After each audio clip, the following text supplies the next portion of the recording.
Hello, welcome back to Math 332 Linear Algebra. In this video, we are going to continue the discussions on orthogonality, orthogonal complements of a vector space. In particular, we are going to prove a theorem and then use that theorems together with all the things we will learn in fundamental theorem of linear algebras to prove another theorem. So it's going to be quite a lot of proof. So it's going to be interesting. All right, so before we start by looking at some new material, I just want to say a few more comments on the fundamental theorem of linear algebra. So remember that we use this diagram. This is just a diagram. This doesn't really indicate anything.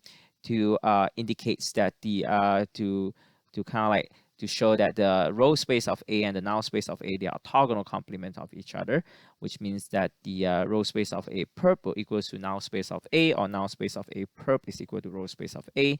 And then we have the column space of A and the null space of A transpose. They are also orthogonal complement of each other. And this is the homework problems which you need to prove. And last time we actually shows that that the row space of A perp is equal to null space of A, so we actually proved this. And I want to say a little bit more about the things that we did in the previous video. So remember that when we take x is in the null space of A, which means AX is equal to 0, which means that this kind of products will give you 0, this product will give you 0, so on and so forth. And I mentioned that this is a traditional matrix multiplication. And if you want to see it as a dot product, you will have to transpose the row, because in order to make dot product works, you will have to make sure that your U and your V here has to be both in Rn. So if they are like both column vectors, so we can have like 1, 2, and 3, 4, 5, and 6. So we can take the dot product as this multiply this, which give you 4, this multiply this, which give you 10, this multiply this, which give you 18, and you can sum them up. So we'll have to make sure that they are in the same orientations. But obviously that in this case, one of it is a row and one of it is a column vectors. So their orientation doesn't really match. So the way we see this is we are going to look at it as one way to describe this product is to transpose the row and make it as a column and then take the dot products. So we did that. This could be a little bit confusing for some of the people here, because how could you take a row and then multiply, like take a row vectors and then take the dot product between the row vectors and the column vectors. We didn't actually do that. We actually transpose the row so that now they are both column vectors and we can take the dot product. And similarly, when we are taking a vectors that is in the row space of A perp, so if you take an X that is in the row space of A perp, then it means that X dot, what we're trying to say is that X dot the row vector. So let's say A here has first row right here, second row right here. So again, these are row vectors. You can't really dot row vectors, dot a column vectors. So what it says is that X is in the RA perp. The way we look at it is that X dot R1 transpose, okay, equals to 0. So R1 transpose is the first row of the matrix A, and you transpose them. So now you have two column vectors, and we can talk about a dot product. But X dot R1 transpose equals to 0 is exactly the same as R1, okay, dot, okay, which means multiply all this thing here equals to 0. So it's the same as this again, all right? So X being in RA perp means that X times the first row like this actually is the dot product, but it's the same as saying that the traditional matrix multiplication give you this. So X dot, this is dot products. This is a traditional matrix multiplications. So having this, okay, is the same as saying this, okay? It's the same as saying, okay, I have too many circles here. So what I'm saying is that having this is the same as saying that this is 0. So that's how you see it. Okay, so that's the orthogonal complements of all these vector spaces. This is very important, and they are called the fundamental theorem of linear algebra. And so we will move on. I already said that the other column space and null space of A transpose are orthogonal complement. That's the homework problem. We're not going to do it here. And actually now we're going to look at another theorem, which is pretty interesting. So we know that given any vector space, vector subspace of Rn, we can construct the orthogonal complements. And so these are actually a vector subspace of Rn. And actually W perp, we also show that this is also a subspace of Rn. And now we are claiming that these two sets here, these two spaces, okay, which are set, right? They only have one common element, and that common element is the zero vectors. So which means that if you intersect these two sets, the only thing you get is a zero vector. This is a fancy way of writing this notation, but what it says is that these two sets has only one common element, and that common element is the zero vectors. So how do we know that? Okay, so again, same thing. This is actually a set. This is obviously a set. So in order to prove that the two sets are the same, we have to follow the same procedure. That is, we have to show that this set is a subset of this, and this set is a subset of this. And I hope by now you can kind of see that which inclusion is easier. The inclusions that is easier is actually this one right here. So zero vectors is definitely in here. How do you know that? Zero vectors is definitely in here. So one way to see it, which is very straightforward, is that W is a vector space. We know that vector space must have 0. W perp is also a vector space, so a vector space must have the 0 vectors. So you can see very clearly that 0 vectors is in this set and also in this set. So it is in the intersections between that two sets. All right, so this is easy. So that's easy. The things that is not so easy is the other way around. So now you have to check the other inclusions, which means that, let me say this here. So we already seen this. This is the easy part. And it's a slightly more tricky part. It's not super tricky. It's just slightly more tricky. It's this part. So this inclusions, which means that now you will have to take an element. Let's say A, which is in W intersect W perp. And then you will have to show at the end your A is a 0 vectors.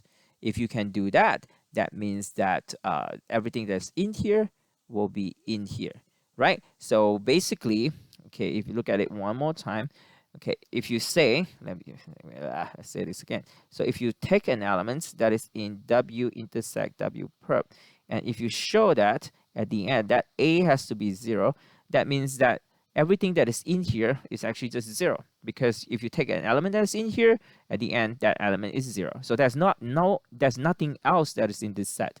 It looks like this is like a big set or whatever, but it's not. This thing here is only contain the 0 vectors. So that's what we're going to do right here. Okay, so let's follow the proof. So we take an A that is in Rn such that they are in both sets. This vector is in both sets. It is in W and it's also in W perp. So let's look at it. What does it mean to be in W perp? So in W perp means that A dot W has to be 0 for all W. Okay, A is in W perp by definitions. It means that this vector dot everything that is from W is 0. This is for all. Remember, for all W in W. Now, don't forget your A right here, your A is in W intersect W perp. So they're in two different spaces. A being in W perp means that we have this, right? But A itself is also in W. So A itself is also in W. So when you look at this, A in W perps require A dot anything that is from W equal to 0, but A itself is also in W, so A can come in right here, right? The vector A itself is also in W, so A dot A must be also 0, right? Because A in W perp means A dot anything that is from W is equal to 0, but A itself is also an element in W. That means that A dot A has to be 0. So remember the dot product property. If you have a vector V and a vector U, okay, a vector V and another vector by itself, which is also V, if you take the dot product, it can never be negative. And when it equal to 0, that means that, so this is called the non-negativity property. So when it is actually 0, then we know that the vector V itself has to be 0. So A dot A equal to 0 will implies that A has no other choice. It has to be a 0 vectors. Okay, so you will see very easily that if you are in W intersect W perp, then you have no choice. Your A is actually 0. This gives these inclusions. So these inclusions is slightly more involved, but it's not too much. So now we have these two inclusions, star and double star in the notes. So we have actually shown one is a subset of each other. So this is This is W is W intersect W perp is a subset of the set, and this is subset of that set. So they are actually the same set, which means that W and W perp only have one common element, and that common element is the 0 vectors. So that is something that is pretty neat, actually. So now we can put all of this together to prove this theorem. Okay, so this theorem says that, let's start with a matrix which is not rectangular, which is not square, it's rectangular, so it's m by n. And we also assume that this matrix has a full rank. So this matrix has a full rank. Okay, so this matrix has a full rank. All right, so full rank means that we require the rank of A is equals to n. So basically what it means is that, so if you look at A, so A here has how many columns? So A here has n column, right? 1 column, 2 column, all the way. So 1 column, 2 column, all the way to n columns. Okay, so having a matrix that's full rank, meaning that we will want to have a matrix such that all the column vector here are linearly independent. We want all the column vectors are linearly independent. Okay, so again, because the rank of A, so you also remember that rank of A is actually has to be the minimum of m and n. So requiring a matrix has a full rank, meaning is that this n here, right? This n here has to be at the correct size so that you can actually have rank of A equals to n. So for example, 5 by 3, this matrix, if you have a matrix that's 5 by 3, this matrix could have a full rank 3. But if you have a matrix 3 by 5, this matrix here can never have a full rank because the rank is at most 3, right? But then you have 5 different columns. So you cannot have 5 independent columns. So we are assuming that all the mn here is nice enough so that we have a rank of A is equals to n. The rank of A is equal to n. So we must be able to have n column vectors, and those n column vectors are all linearly independent. So that's the hypothesis. So hypothesis is that A is an n by n matrix, which all the n columns are independent, full column rank. Then the conclusion is, so what's the conclusions? So this is a theorem, right? So a theorem must have hypothesis and conclusions. So the conclusion is that A transpose A. So A transpose A, even though A is not a square matrix, this is m by n, but transpose, this is n by m. So they are compatible in terms of multiplications, and A transpose A is actually a matrix of size n by n. So this is a square matrix. So if you have this hypothesis, what we see is that this n by n square matrix is invertible. Inverse exists, is invertible. So that's the theorem. So that's a statement of the theorem, okay? So that's a statement of the theorem. If A is of size n by n and you have full column rank, then A transpose A is invertible. All right, so how is the proof going to look like? The proof is not very difficult. Okay, so let's start from here. Okay, so let's start from here. Actually, the proof is pretty nice, okay, and utilizes things that we know. Okay, so one way to show that A transpose A is invertible is to look at the system of equations. All right, so this is n by n matrix. Okay, this is an n by 1 column vectors. Obviously, this is n by 1. So we want to see that what is the solutions for this homogeneous system. So if your x here, okay, is only the 0 vectors, if the only answers for this system of equations is that your x must be a 0 vectors, then your A transpose A must be invertible. Okay, so we utilize this particular facts, so to speak. So so we want to show that if this system can only give you trivial solutions, then A transpose A will have to be invertible. Okay. All right, so we set up this equation and we want to show that the only solution for this is x equals to 0. So how do we do that? So now we look at this left-hand side here, and this left-hand side here can be seen as A, matrix multiplication. If you remember from the first week of class, they are associative, which means the order of operation doesn't really matter. So if you do A transpose A first and then multiply x, you do A transpose and then multiply AX, there's the same thing. So if we look at this, so this equation is the same as this. So we look at this, we will see that AX, this is a vector, AX, right? So this is m by n, this is m by 1. So this is m by 1 column vectors. This column vectors, okay? So this column vectors multiply A transpose equal to 0, which means that this column vectors, AX, is in the null space of A transpose. Okay, so AX equal to 0 can be seen like this, and that implies that this AX here is actually in the null space of A transpose. That is good. Okay, so we have that. AX is in the null space of A transpose. But AX is definitely an element in the column space of A. We know that because AX, this is something that you should know a long time ago. So if you have, okay, column 1, column 2, right? So you have like x1, x2. So this is column 1, x1 plus column 2, x2. So this is something that we know a long time ago. So column 1, column 2. So this is like column 1, column 2. So AX is actually in the column space of A. This is easy. So AX is in the column space. This is trivial, something that you should know a long time ago. So now we see that our AX here is in the null space of A transpose and is also in column space of A. So AX here is actually in the column space of A and also in the null space of A transpose. But do you remember from the fundamental theorem of linear algebra, column space of A, these are things that you have to prove in the homework, and the null space of A transpose, they are orthogonal complement of each other. If you say this is W, this is W perp. If you say this is W, this is W perp. So they are orthogonal complement of each other, and from the theorem that we just shown, that if they are orthogonal complement of each other, let's say this is W perp, the only thing that is common to these two vector spaces is the zero vectors. So AX inside column space of A and the null space of A transpose means that AX here has no choice but to be 0. Okay, so AX here is 0.